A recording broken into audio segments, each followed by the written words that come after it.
terugrijvras de Holland weer dit kemi virus et Vichila evel just en ligne aux hortos à l'ansivel terugrijvras de Holland de Armand.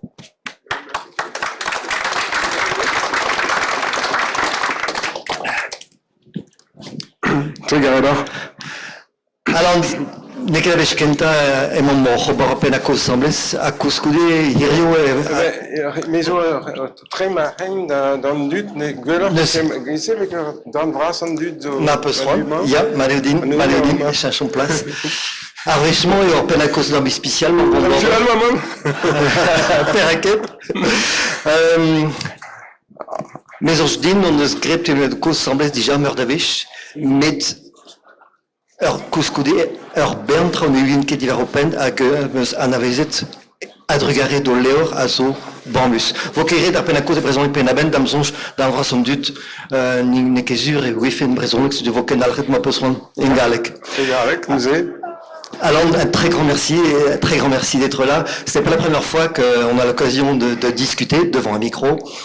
Et pourtant, j'ai l'impression que c'est pour moi comme une très très grande première parce que même si j'avais l'impression depuis très longtemps, depuis la première fois qu'on s'est rencontrés, ça date, je crois, 1980. Okay. Grâce à Léon Fleuriot, mais on en parlera peut-être tout à l'heure. Mais depuis que j'ai pu lire cette autobiographie, j'ai découvert énormément de choses que je ne savais pas, que j'avais pu sans doute sentir à l'occasion de nos échanges. Voilà, j'ai assez parlé de moi aujourd'hui. On va parler d'Alain Stivell, cette magnifique autobiographie. On va parler peut-être du commencement, de celui par qui tout est venu, celui qui le premier a eu l'idée, pensé, créé cette harpe que l'on a finalement appelée harpe celtique, même si au départ, il avait pensé l'appeler la harpe bretonne. Oui, parce que donc il y a c'est toute une histoire qui serait trop longue à raconter, parce que j'aime bien quelquefois montrer ce qui a pu se passer avant pour ce qui s'est passé après. Mais bon, là, ça serait peut-être un petit peu long. Et mon papa, en fait, a été le premier à vraiment à permettre la renaissance de l'harpe celtique, mais on a un problème de son. Monsieur l'ingénieur du son, madame, ça l'enseigne beaucoup. Ça va mieux? Baisser les retours. C'est peut-être celui-ci qui peut baisser les retours, merci. Qui l'enseigne. Gueulard Mossé? Il en va au triple à peine. Ça va, le son passe à peu près? D'accord. Alors, il y a eu bien sûr très vite alors le romantisme, les poètes, Briseug, qui cite Télène Arvor, l'harpe d'Armor, qui symbolise la Bretagne d'une manière assez légendaire et très poétique bien sûr, qui remplace la lyre des Grecs et des Romains et des gens cultivés de l'Europe d'avant. Et le monde celtique qui revient un petit peu à travers le romantisme. Et mon papa a voulu concrétiser, faire naître en fait dans le réel, en fait dans le concret, la harpe celtique qui était seulement celle des poètes. Et voilà donc après la guerre, il se décide en fait à se servir en fait de tous ces expertises multiples en fait, puisque il était vraiment, il avait des grandes connaissances en fait dans tous les domaines, qu'ils soient scientifiques et acoustiques, etc. Ce qui fait qu'il a pu construire en fait une première harpe qui a été un véritable Stradivarius, c'est-à-dire que c'était vraiment un coup de maître, c'est-à-dire que première harpe, et c'est une harpe qui aujourd'hui reste une des peut-être la plus belle harpe au monde. Monsieur l'ingénieur, mesdames, est-ce qu'on pourrait avoir une mademoiselle Nagelieuse? Voilà, c'est bon.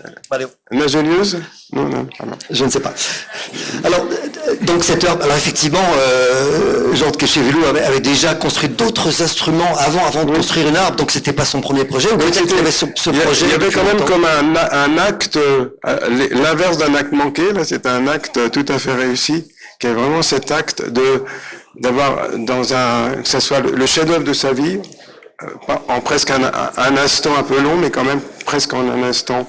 et que ça soit sa première œuvre. Et donc, il s'est exercé quand même avant sur des meubles, il s'est exercé sur des instruments de musique, guitare, violon, puisqu'il n'était pas du tout luthier. Et du coup, il commence à se renseigner, il commence à l'ambassade d'Irlande, il se sert par exemple d'une monnaie irlandaise pour voir un peu comment était faite une harpe, etc. Et finalement, il a concocté une harpe celtique qui est partie de son cerveau, qui est une sorte de résultante en fait de différentes harpes, d'harpes de différentes époques, que ce soit du Pays de Galles au XVIIe siècle, que ce soit de certaines harpes irlandaises, et donc c'est une harpe vraiment Cochevelou. Et là, ce livre, il sert aussi des fois à rétablir certaines vérités un petit peu écornées, parce que en fait, cette harpe, c'est vraiment l'œuvre de mon père, quoi. Et ça a été écrit ici ou là que Gilda Jaffrenou lui aurait donné un plan, etc.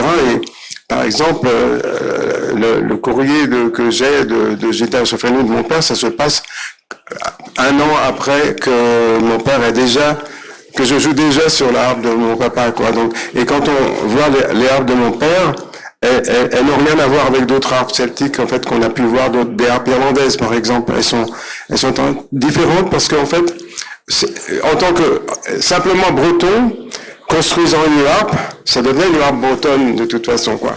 Après, il y a aussi toute une sorte de justification positive, en fait, de raconter toute cette histoire que la harpe celtique n'est pas quelque chose de parachuté en Bretagne, c'est quelque chose qui a une histoire en Bretagne même. La harpe, on sait bien que dans toute l'Europe, elle est utilisée, et évidemment aussi en Bretagne. Parce que on a entendu aussi certaines personnes dire oui mais non mais ça c'est du fantasme, etc. Mais bien sûr que la harpe a été utilisée en Bretagne comme dans les autres pays celtiques et comme d'ailleurs dans toute l'Europe.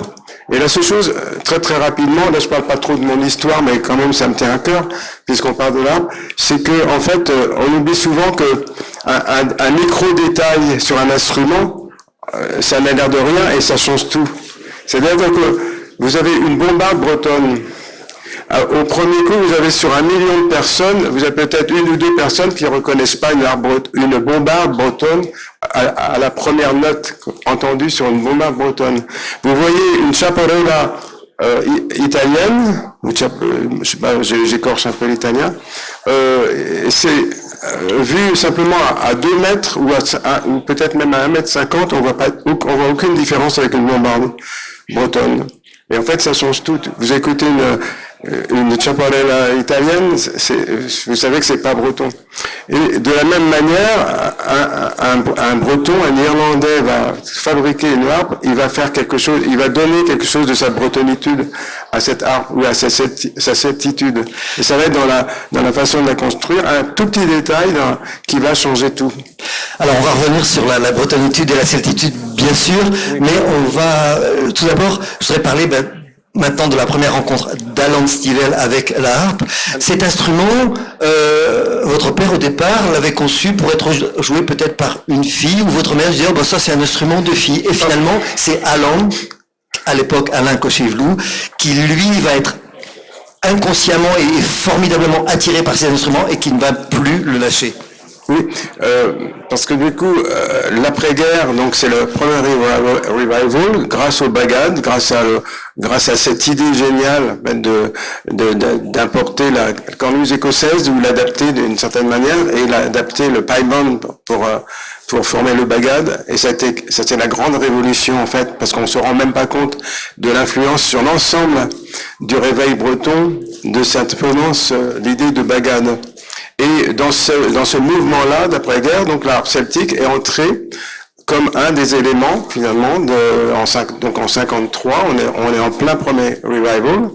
Et moi-même, donc je suis rentré là, enfant, puisque j'ai moins de 10 ans. Ça fait exactement dans quelques jours, ça va faire exactement 70 ans.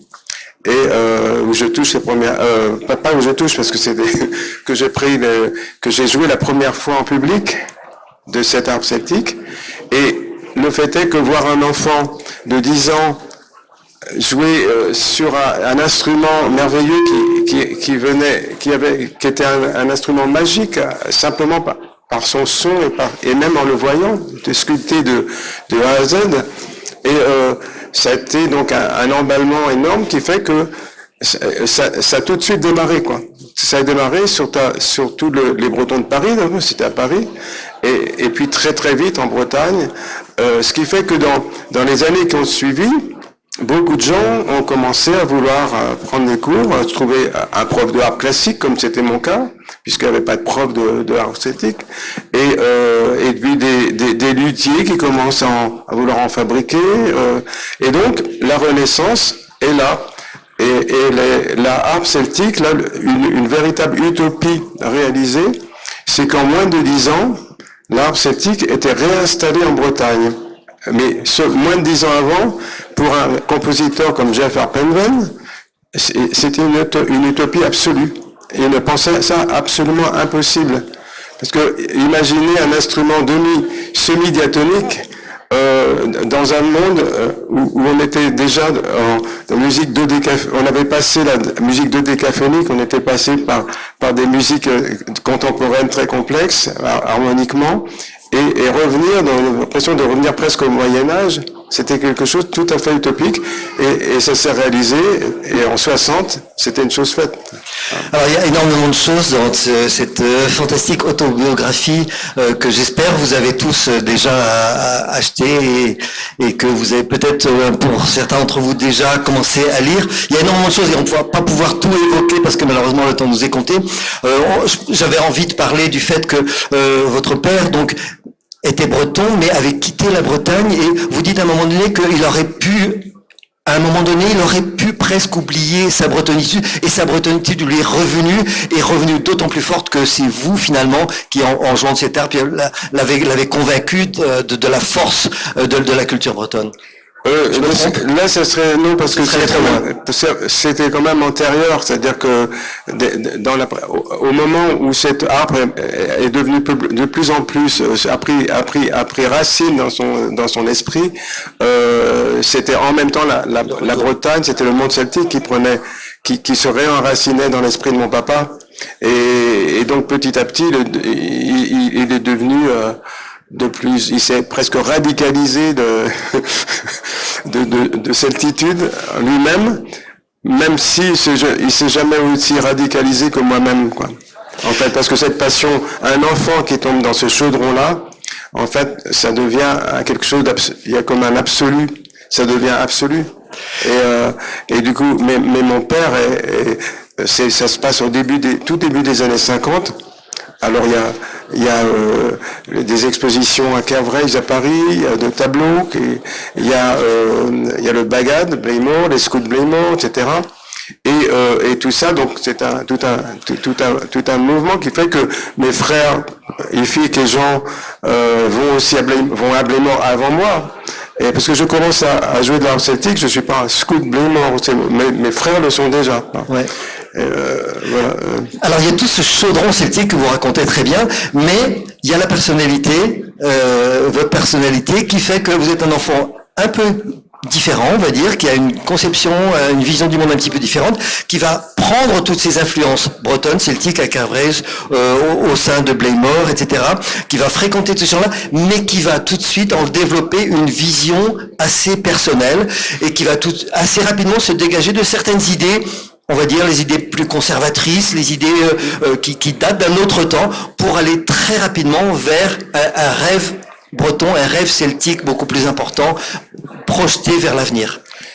Parce que c'était une passion qui s'est faite comme un véritable coup de foudre. C'est-à-dire, ça a démarré dès l'instant où j'ai touché ces premières cordes de harpe. Ça a été une passion celtique, mais poussée bretonne et celtique. C'est vraiment les deux à la fois.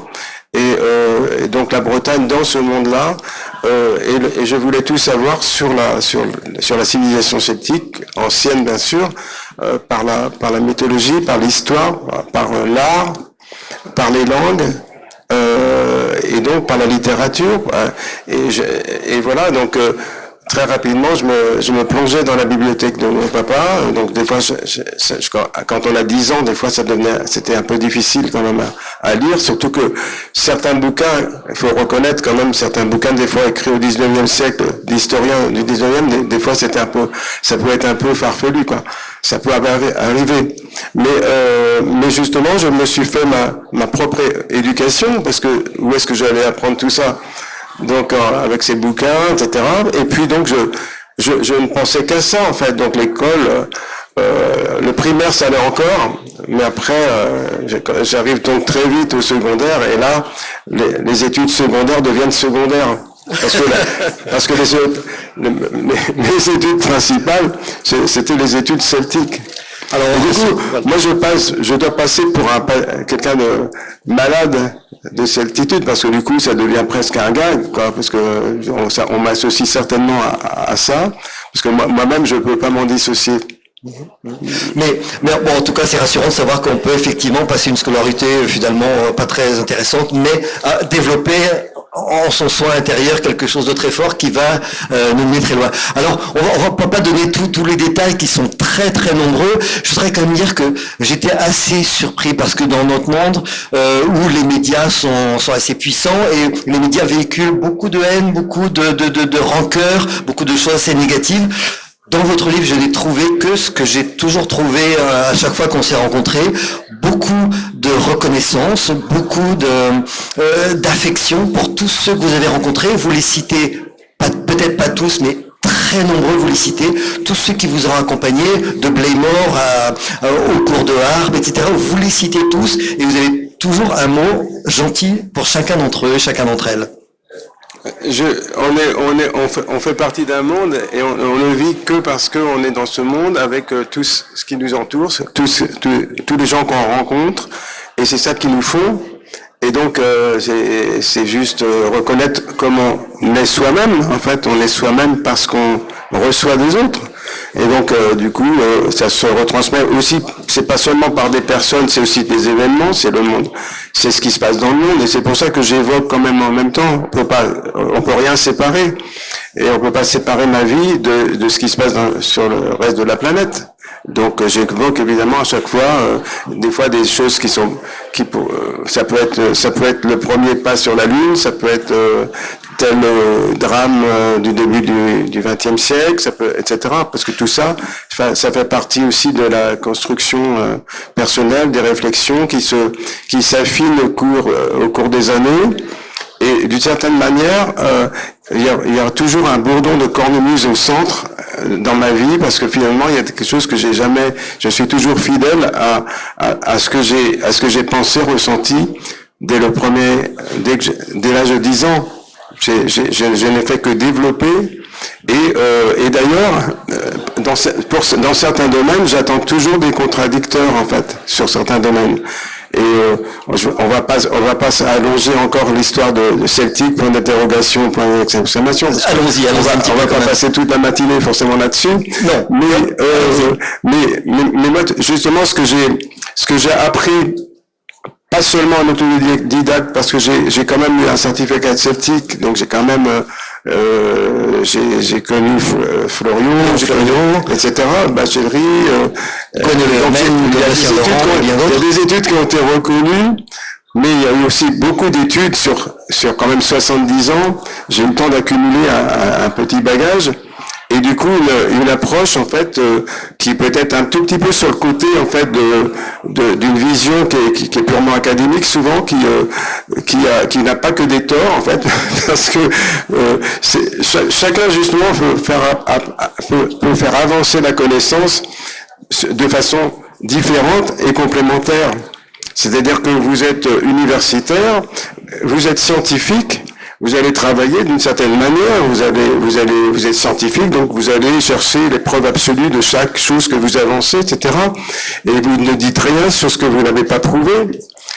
Mais ça n'empêche pas que pour les gens d'une manière générale, ou dans la vie, un scientifique dans sa vie privée peut quand même considérer que quand des choses, il n'a pas trouvé toutes les preuves absolues des choses, et quand les probabilités sont tellement nombreuses, que on peut considérer quand même que il se passe ça, quoi.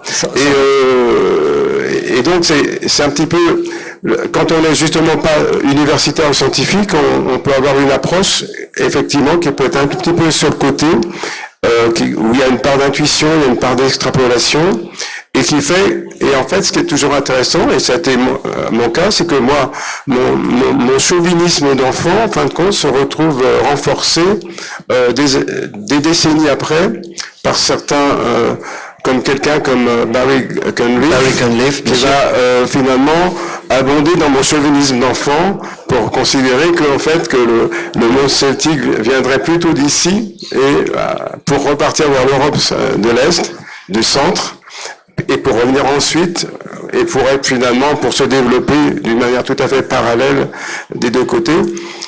On va peut-être pas passer la matinée. Voilà, on va peut-être dire exactement.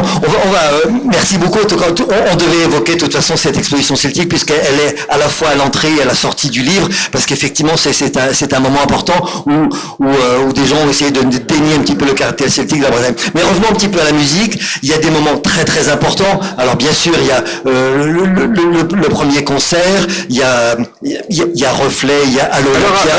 Il y a tellement de moments forts. Juste très rapidement. C'est que tout à l'heure je parlais de premier revival et je trouve que souvent des fois j'aime bien un petit peu être très rationnel et rangé, j'ai pas l'air, mais ranger les choses et du coup il y a vraiment cette première période qui va jusqu'au milieu des années 60 où moi-même je suis presque semi-professionnel, où je vais jouer de l'harpe celtique, il n'est pas question de chanter à l'époque, et je vais me jouer même à l'Olympia, première partie de Lynn Renaud, mais ça va être pour 2-3 morceaux, les yeux rivés sur mes cordes en n'osant pas regarder le public. Et donc un certain nombre de concerts dans cette période-là qui effectivement permettent à l'UNESCO, à la cathédrale de Vannes, qui font que tous ces concerts-là ont motivé un certain nombre de gens pour l'harpe celtique. Et ça, donc, c'est sur la fin des années 50, il se passe quelque chose, c'est qu'il y a la révolution du rock and roll qui arrive d'Amérique.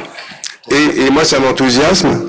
Et c'est le moment, donc, espèce de période intermédiaire, qui est le début des années 60, où là, il se passe beaucoup de choses dans le monde de la pop music, etc. Et qui fait que moi-même, donc, je réfléchis beaucoup à ce qu'il faudrait faire en Bretagne. Parce que du coup, bien sûr que certaines personnes il y a eu des tentatives un peu de modernisation, mais sont restées quand même timides. Et moi-même, là, j'avais l'envie de radicalité dans la modernité. Et donc, c'était tout de suite des guitares électriques, etc. Et du coup, l'idée d'un rock breton, ou d'un mélange d'un rock chanté en breton, ou d'une fusion du rock et de la musique celtique. Et cette idée-là s'est construite pendant ce début des années 60 pour finalement que des hasards, des chances incroyables soient arrivées. C'est-à-dire que avant le milieu des années 60, il se passe d'une part que mon papa construit une harpe à cordes métalliques une harpe bardique qui en fait va se rapprocher en fait de la guitare de sonorité de guitare 12 cordes par exemple, qu'on va jouer debout, etc., qui va moi me permettre d'envisager que j'entre sur cette scène du monde rock ou de la pop, et donc ça c'est une chose. Au même moment, la musique populaire anglo-saxonne commence à laisser le rock'n'roll standard pour commencer à intégrer des instruments tout à fait d'univers différents, que ça soit d'Inde avec le sitar indien, de flûte traversière, d'instruments de musique classique, et tout ça. Donc ce rock qui devient un rock métissé, ça va exactement dans le sens de ce que je rêve de faire moi-même, quoi. Donc ce qui fait que ces événements, le folk américain qui avait commencé son revival, lui, au moment du revival breton, le premier, commence à prendre de plus d'importance sur les campus américains et commence à arriver en Europe. Et donc ça concernera quand même, on dit des fois que c'était un énorme, ça concernait quand même qu'une partie plutôt monde étudiant, etc. Et donc, mais ces trois éléments-là, évidemment, sont pour moi fantastiques. C'est que ils me décident vraiment à sortir de ma timidité et chanter et aller sur scène. Il y a le Centre américain à Paris qui me permet de commencer à chanter. Il me permet aussi d'exercer, de me créer même un répertoire chanté et d'arrangements musicaux que je développe, puisque avant j'avais enregistré des disques avec des arrangements de mon papa ou de ma prof de harpe, de Lise Méjean. Et là, donc, ce sont mes premiers. Moi, j'ai commencé à faire des arrangements, à écrire de la musique déjà dès l'âge de 14 ans, mais des arrangements dans cette direction-là, folk rock, etc. Je commence à ce moment-là, et je commence après l'avoir commencé à Paris. Une fois que c'est au point, je vais oser m'adresser au public breton, à Quimper, chez Michou, derrière la préfecture, et puis aux fêtes de Cornouailles, à Quimper, etc. Et ce qui fait que, parce qu'à ce moment-là, je me sens en état, je me suis même exercé chez les Italiens, et donc je commençais à considérer que je vais pouvoir être acceptable pour un public breton. Et puis là, donc ça va démarrer donc à ce moment-là, mais à une vitesse folle, puisque donc je suis déjà invité en Italie une semaine dès le juillet 66, mais 67, un an après, je signe déjà un contrat international avec une multinationale qui est Universal aujourd'hui. Et la même année, je commence à chanter à Londres. Donc il y a une carrière entre guillemets internationale qui commence déjà. Et parce que cet aspect, justement, que ce soit à la fois la Bretagne et le reste du monde, c'est hyper important parce que pour cette espèce d'énergie, cette force et la force de conviction aussi, c'était quand même hyper important que pour convaincre, parce qu'il y avait quand même la notion qu'en tant que minorité consciente, avec quand même une majorité de Bretons et de Français qui étaient totalement qui considéraient que des gens, ce qui pouvait s'intéresser à la culture bretonne étaient des arriérés et des gens naïfs, simplets. Donc il y avait un travail énorme à faire. Comment convaincre tous ces gens-là, quoi. Et convaincre ces gens-là, ça voulait dire convaincre, c'est pas convaincre seulement les Bretons, en fait. Il fallait convaincre des Français, il fallait convaincre, même si c'était possible, le reste du monde. Et à ce moment-là, en retour, ça deviendrait impossible pour les Bretons de refuser notre propre culture. Alors, tout ça, c'est raconté dans tous les détails, voilà, dans cette très belle autobiographie, énormément de détails, énormément de noms sont cités, de rencontres, c'est incroyable. Et vous montrez comment, finalement, vous êtes construit tout seul, parce que c'est vrai qu'au début de votre carrière, c'était tout seul avec la De Chaux. Après, ça a été bien sûr la rencontre avec Marie-Jo, qui a été fondamentale aussi, qui vous a accompagné toute votre vie, qui a vraiment été là aussi la motrice, on va dire, dans une carrière, finalement, ce qui est devenu une carrière, ce qui était une passion est devenu une carrière d'une longue vie. Mais c'est vrai qu'au départ, il a fallu partir de très peu de choses et signer avec les grandes compagnies de disques, c'était quand même des défis assez incroyables. Et les grandes compagnies de disques eux-mêmes avaient peine à y croire, avaient peine à croire au succès comme aujourd'hui. Parce qu'en fait, chaque étape qui a été passée était quelque chose quand même d'inédit, en fait, et qui m'étonnait moi-même. Parce qu'effectivement, du coup, au début, si on parle déjà simplement de la harpe celtique, mon papa, c'était qu'elle arrive à convaincre des Bretons. Et aujourd'hui, que la harpe celtique dans le monde, on peut presque plus trouver une école de musique dans le monde sans qu'il y ait une harpe celtique. Donc là, il y a effectivement, il y a un véritable succès. Et de la même manière, quand je suis arrivé à cet Olympia en 72, avec mon nom en gros sur cet Olympia, qui était le temple où étaient passés Gilbert Bécaud, les Beatles, Aznavour, etc. C'était Edith Piaf, c'était incroyable, et chanter en breton, c'est-à-dire que là il y a eu quand même un choc. J'en avais conscience en fait, parce que il y avait quand même un véritable choc, parce que il se passait que la majorité des Bretons considérait donc que c'était quelque chose, cette culture-là, il fallait l'oublier au plus profond de soi-même, parce qu'il fallait avoir honte de ce qu'on était et avoir honte d'être un arriéré, parce que c'était ça que les gens avaient dans le crâne.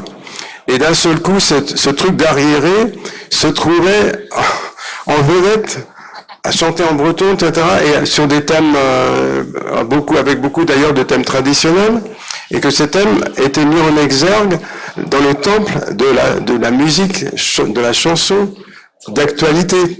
Donc d'un seul coup, les gens étaient obligés de se poser la question, de dire, mais alors en fait, mais du coup, on peut être fier de ce qu'on est, en fait.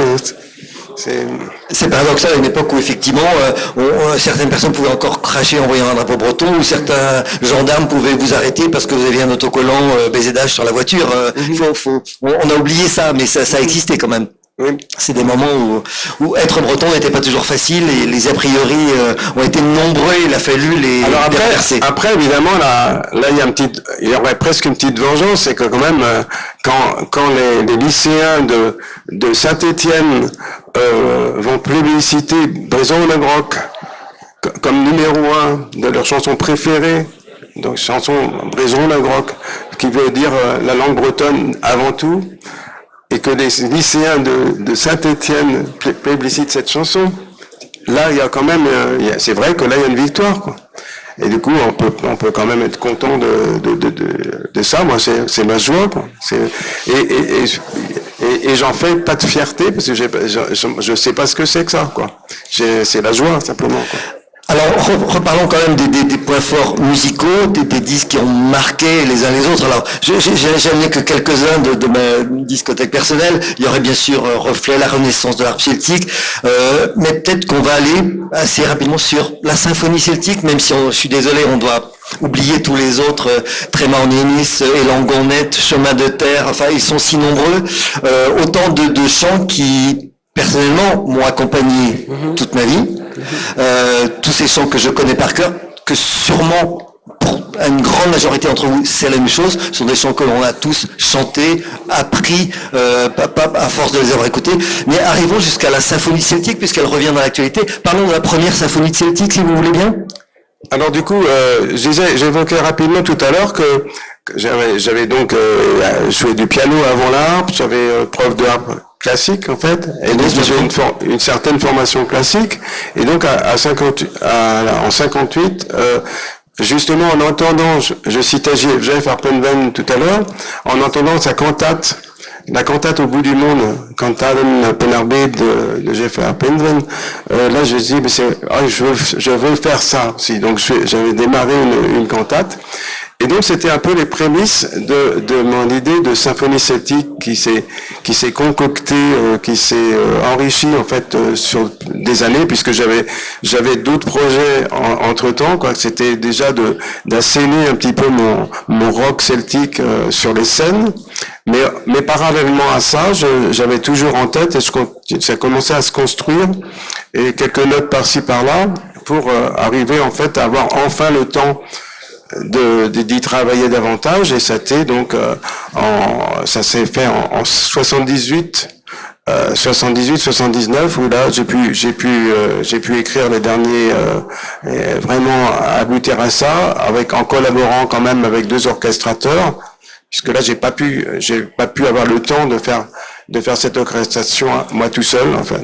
Mais donc avec toutes mes indications, tous mes détails, donc il y a eu ce travail d'orchestration sur tous mes brouillons, etc., qui a été cette première symphonie celtique, donc qui en fait, donc pour moi un peu trop rapide, qui n'a pas été un échec total, mais qui n'était pas quand même, qui n'allait pas tout à fait au bout de ce que j'avais envie d'entendre.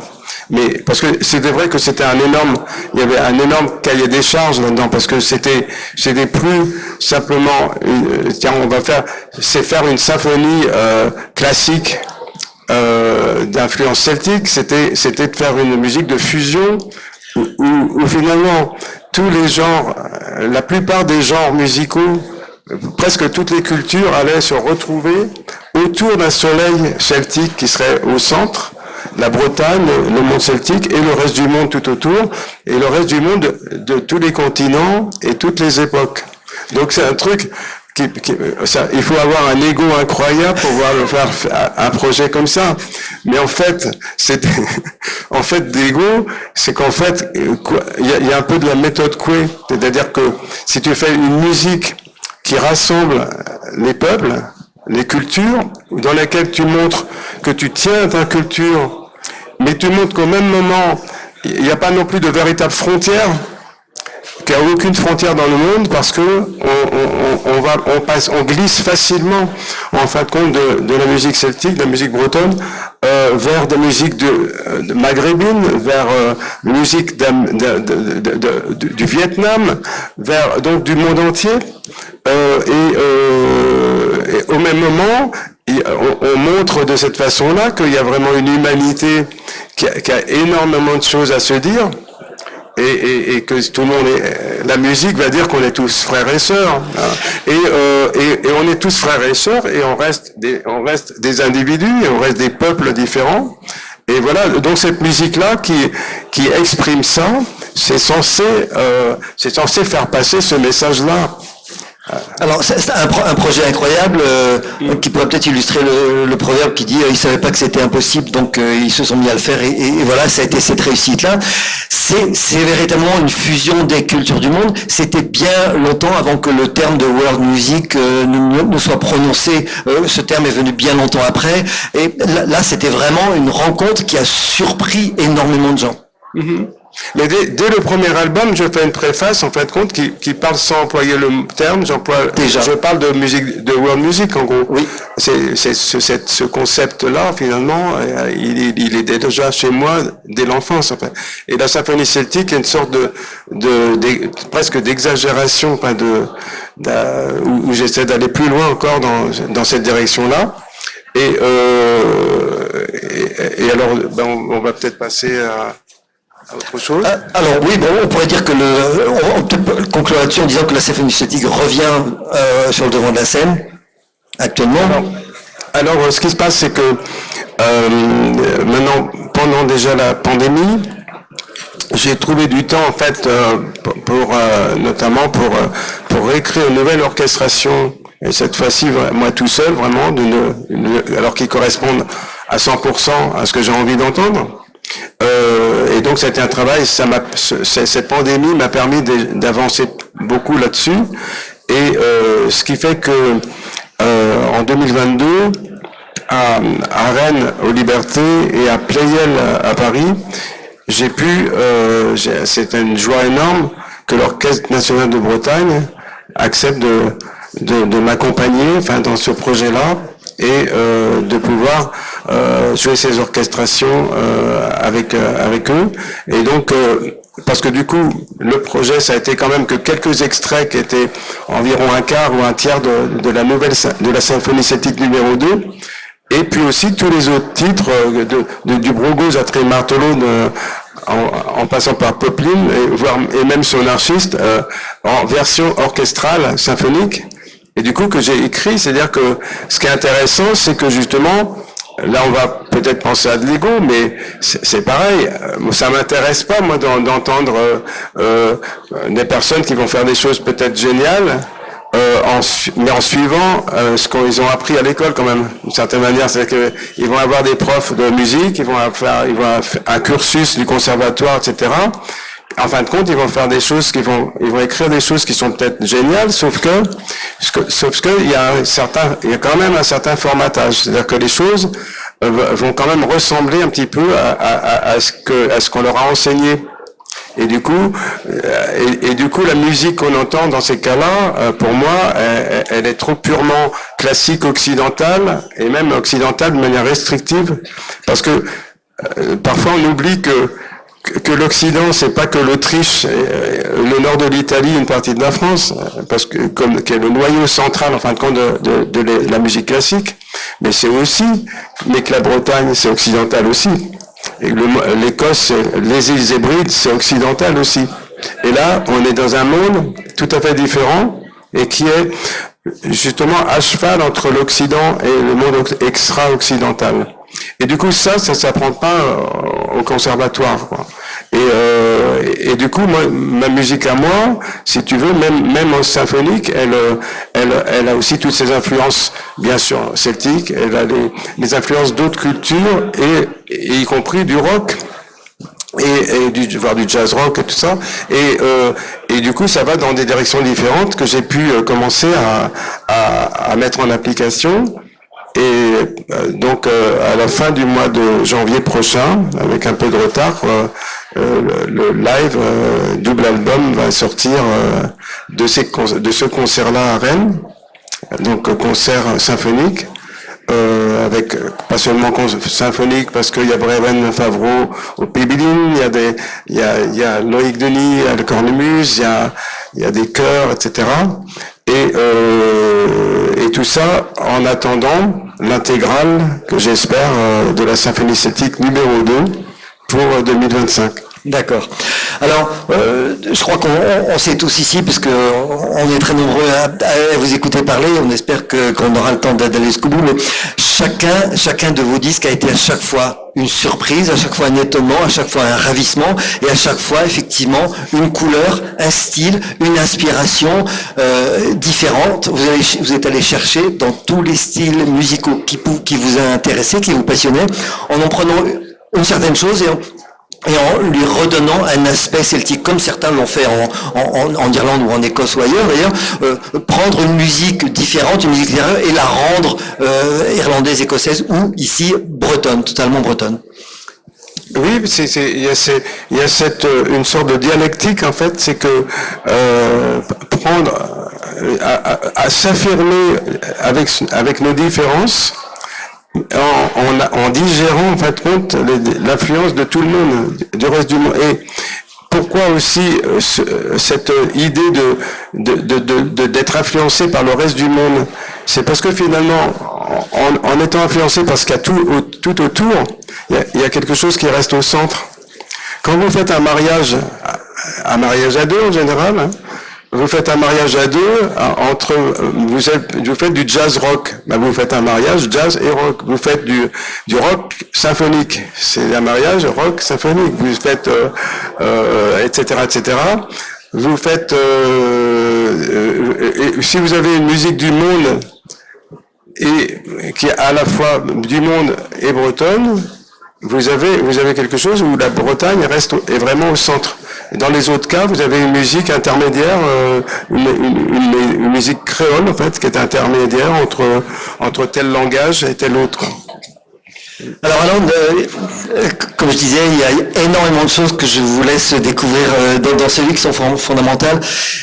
Si je vous disais quelles sont les chansons qui vous tiennent à cœur particulièrement à chanter, que vous aurez toujours envie de chanter a cappella, même si vous devez chanter des dizaines, des centaines, des milliers de fois, quelle est la chanson ou les chansons auxquelles vous tenez absolument, que ce soit au cours d'un concert ou en privé au cours d'une soirée? Quelles sont les chansons qui vous tiennent le plus à cœur? C'est pas facile parce qu'en fait, en général, dans ces cas-là, je vais plutôt vers la facilité quand c'est en privé, quoi.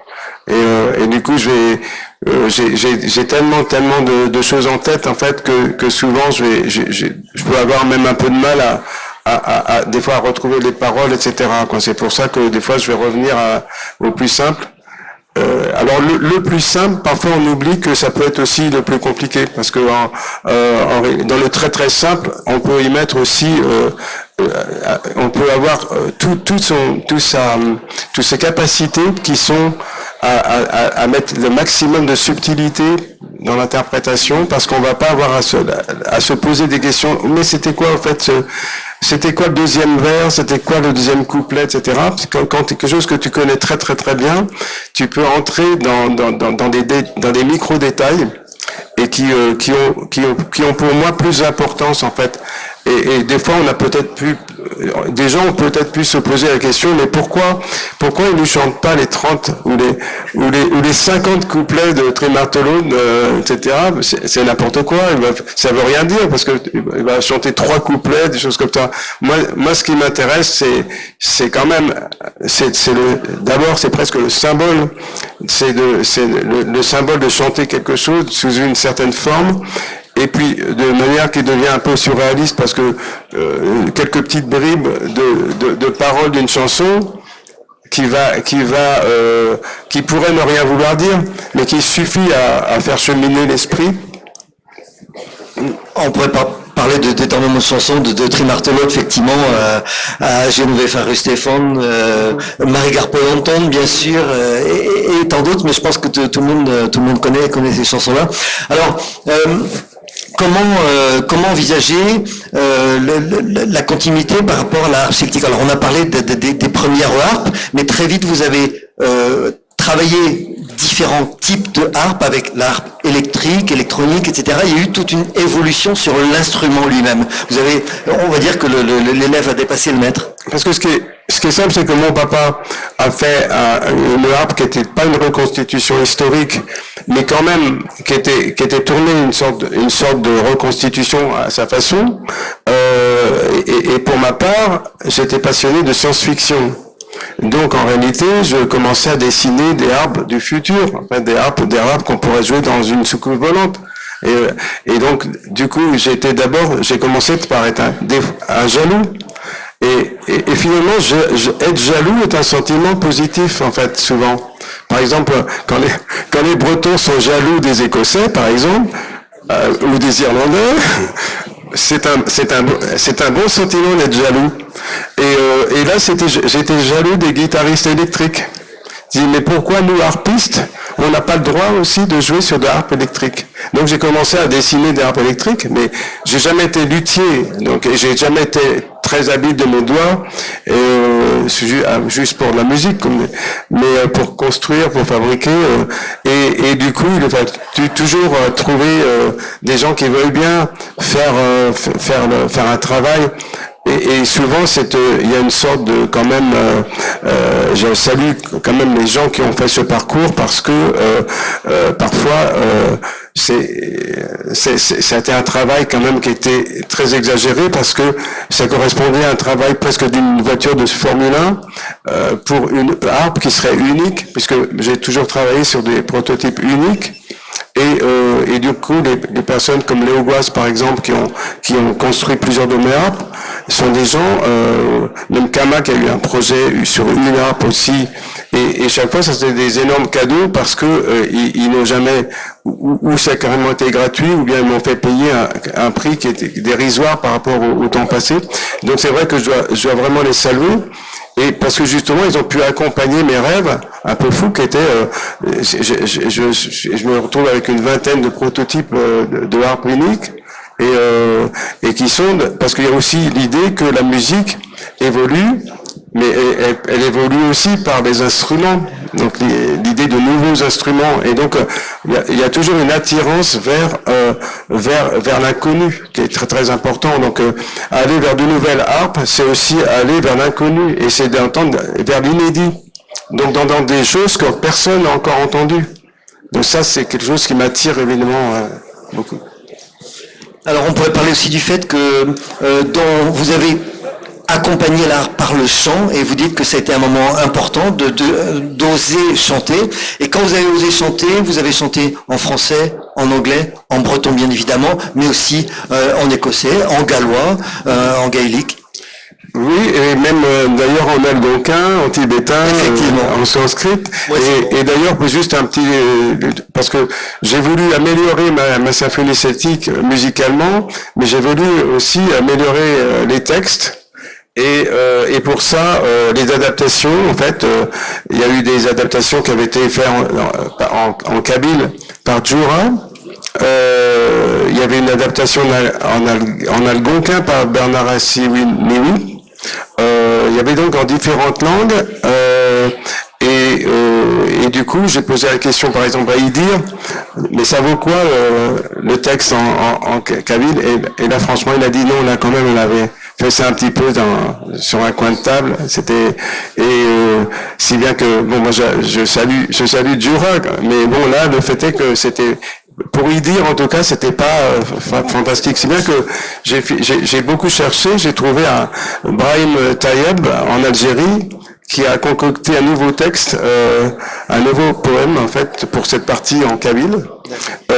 de la même manière, Eric Beatty, un Américain de Rennes, m'a conseillé une poétesse d'une nation amérindienne qui est proche des Algonquins, Ojibwe, soit c'est les langues Ojibwe, et du coup, qui a écrit un nouveau texte en algonquin.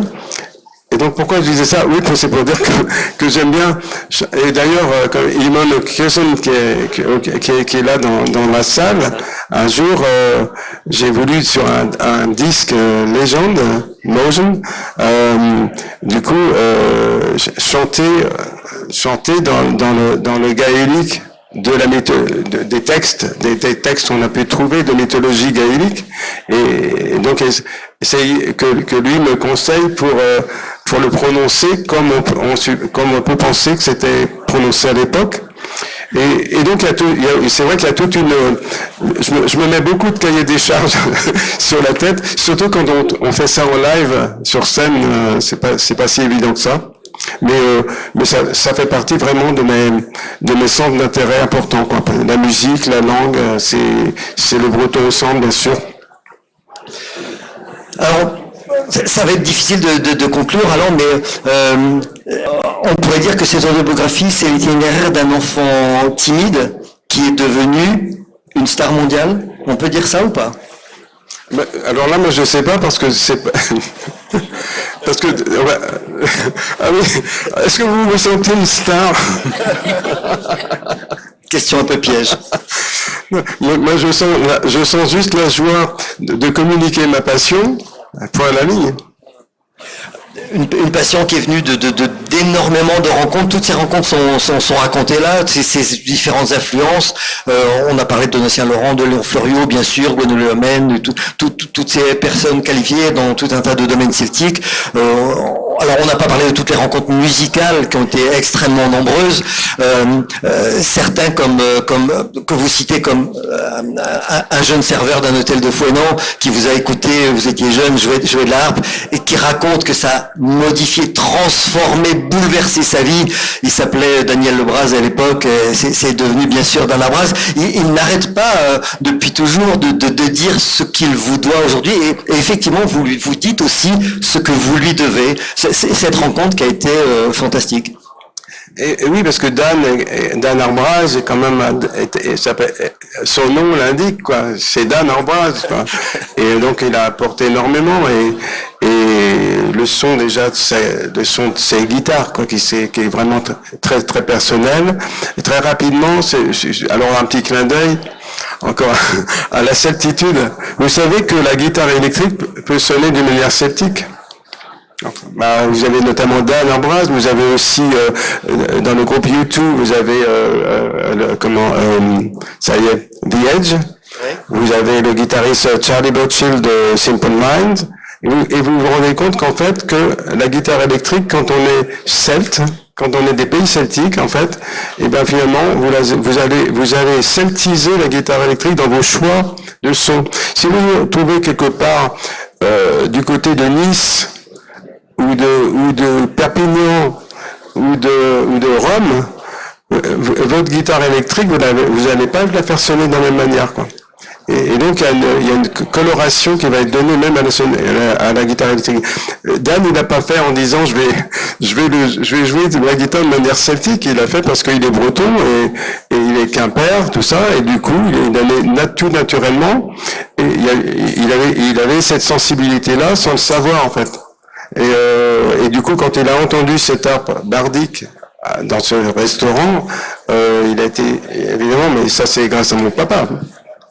Alors, on parle de Arbraz, mais on pourrait parler de tous ces noms, tous ces jeunes chanteurs musiciens qui ont été bien sûr éblouis, qui vous ont écouté, qui sont venus un jour participer à un moment ou à un autre à un concert, à un enregistrement, à un disque, et ils sont très nombreux. Alors, chanteurs, musiciens, ils sont trop nombreux pour les citer ici, mais ils sont extrêmement nombreux à dire tout ce qu'ils doivent au fait de vous avoir rencontré et surtout de vous avoir écouté tout d'abord.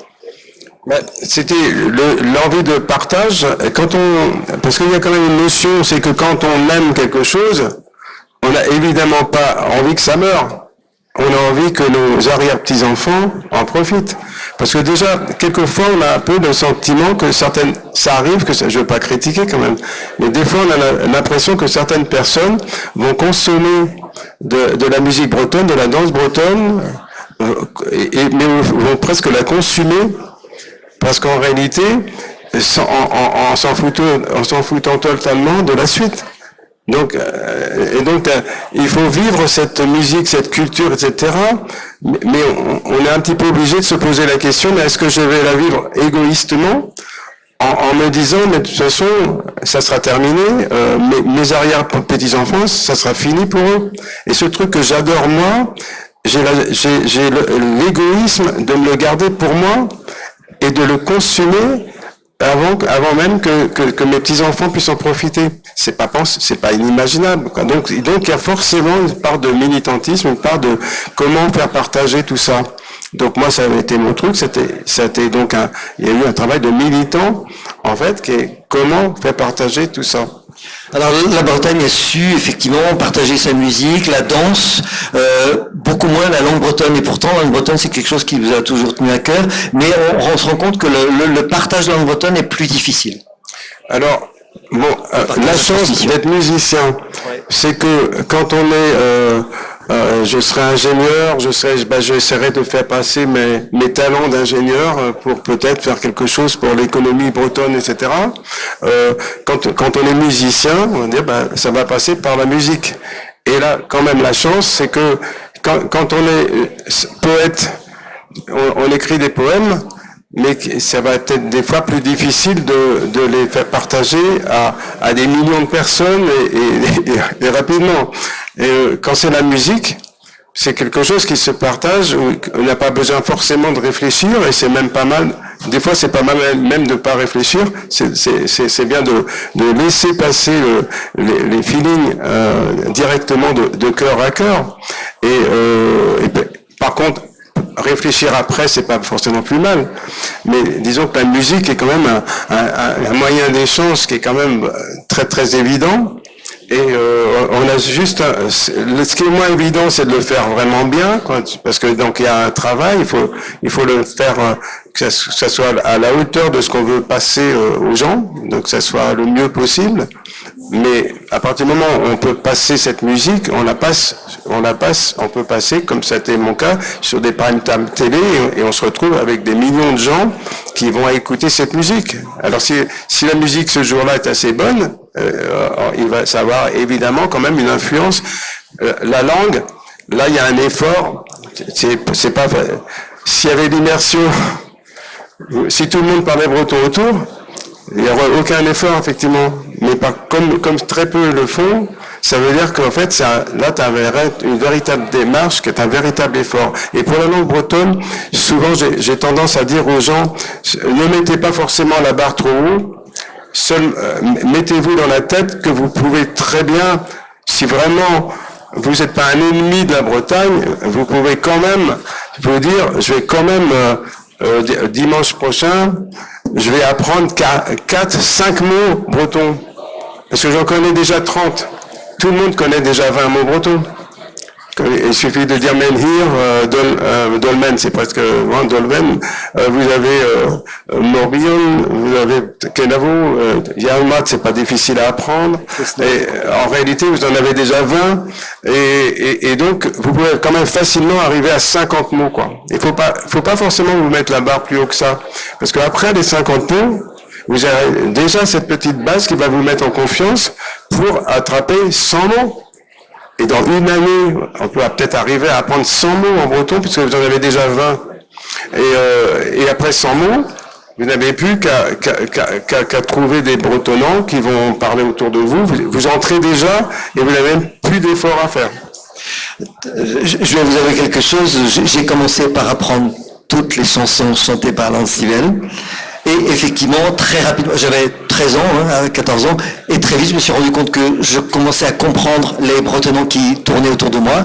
Et là, je me suis dit, non, et c'est pas possible, il y a cette langue qui est là autour de moi, et il faut absolument que ce soit ma langue aussi, et en autodidacte, c'est comme ça que j'ai commencé, voilà, mon carrière. Parce que pour rester sur la langue, ce que je disais, ça, que beaucoup de gens, pour une majorité de Bretons, c'est pas forcément possible, c'est du jour, enfin, dans les années qui viennent, que 5 millions de Bretons parlent breton dans les 3 ans, par exemple, on peut pas rêver, quoi. Mais par contre, que l'espèce de mur de Berlin qui est entre les bretonnants et les non-bretonnants cesse d'exister et que une part importante des Bretons soit capable de comprendre un tout petit peu. C'est tout. Et donc, c'est fini de cette frontière entre des deux côtés, quoi. Et très très rapidement sur la langue, je le dis tout le temps, hein, mais il y a 200 ans, en fait, tout le monde pensait que la langue ne servait qu'à communiquer. Mais il y a 200 ans qu'on sait quand même que la langue sert à autre chose qu'à communiquer, ça sert à penser, quoi. Et on pense pas de la même façon en breton qu'en français ou en anglais, quoi. Et du coup, là, il y a la disparition de la langue est un désastre pour l'ensemble de l'humanité. Et la disparition du breton est un désastre, pas seulement pour les Bretons, mais pour l'humanité. Alors, je ne vais pas spoiler ce formidable livre, mais je veux dire qu'il termine quand même sur une note d'espoir. C'est-à-dire que toute votre vie à Londres, vous avez porté l'espoir effectivement, d'une Bretagne plus forte, plus autonome, plus mature, plus indépendante, on va dire, plus responsable d'elle-même. Et vous avez toujours porté cet espoir que la langue, la culture, la musique, le chant breton allait continuer à progresser. C'est un travail de chaque génération, en fait, parce que d'autres générations, d'autres musiciens, d'autres chanteurs arrivent tous les jours. Il faut qu'ils aient la patate, la pêche, se dire aussi que malheureusement, on est obligé de passer beaucoup de temps pas seulement à ce qu'est notre truc, qui est la musique ou le chant, quoi. On doit passer aussi à la communication, comme aujourd'hui. Et on doit faire connaître, en fait, ce qu'on fait. Et ça, c'est évidemment largement aussi important que ce qu'on fait, de ce qu'on écrit, ce qu'on chante, ce qu'on joue.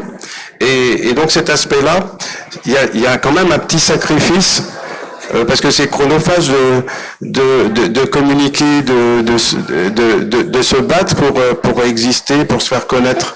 Parce qu'évidemment, l'avantage qu'on a quand on se fait connaître, mais qu'en réalité on fait connaître une culture, c'est qu'il y a moins là encore, il y a moins d'ego dans l'histoire, quoi. C'est-à-dire que c'est pas soi-même qu'on fait connaître dans ce cas-là. C'est là où on propage, on permet à la Bretagne de continuer. On transmet ce qui nous a été transmis nous-mêmes. Donc effectivement, à chacun la découverte de l'ignorance, mais à chacun aussi le bagage qui nous a été donné de le transmettre à quelqu'un d'autre, ce que vous n'avez pas arrêté de faire. Voilà, je pense qu'on a évoqué énormément de choses et je ne pourrais pas dire tout ce qu'il y a dans ce livre, mais vraiment, je conseille à chacun d'aller y retrouver. J'ai été ébloui par chaque page, par chaque histoire, par chaque anecdote, par chaque nom prononcé, par chacun des rencontres que j'ignorais. Sean O'Riordan, par exemple, pour citer que lui, un grand maître musicien irlandais qui a lui aussi, en son temps, à son époque en Irlande, a relancé la musique traditionnelle irlandaise qui était peut-être moins connue, etc. Je ne savais pas que vous avez eu le plaisir de le rencontrer et qu'il vous avait même eu le plaisir de travailler avec vous. Sean O'Riordan qui a été à l'origine des Kyoto Common, qui est devenu le Chieftains, Paddy Moloney, etc., ou Michael O'Sullivan et bien d'autres, etc. Énormément de rencontres que l'on trouve de tout un tas de musiciens. Les photos sont là. J'admire ce travail, le travail iconographique de ce livre absolument incroyable. Ils vont bien sûr. Éric Le Gret et bien d'autres photographes ont participé, ont amené des photos qui font un témoignage absolument incroyable. Vous avez aussi retrouvé énormément de photos d'enfance qui sont assez émouvantes, très fortes, et qui montrent justement l'immensité de ce trajet absolument formidable d'itinéraire d'un enfant passionné de harpe et qui arrive à la transmettre jusqu'à aujourd'hui, jusqu'à ce formidable succès de l'harpe. Donc vraiment un travail absolument formidable.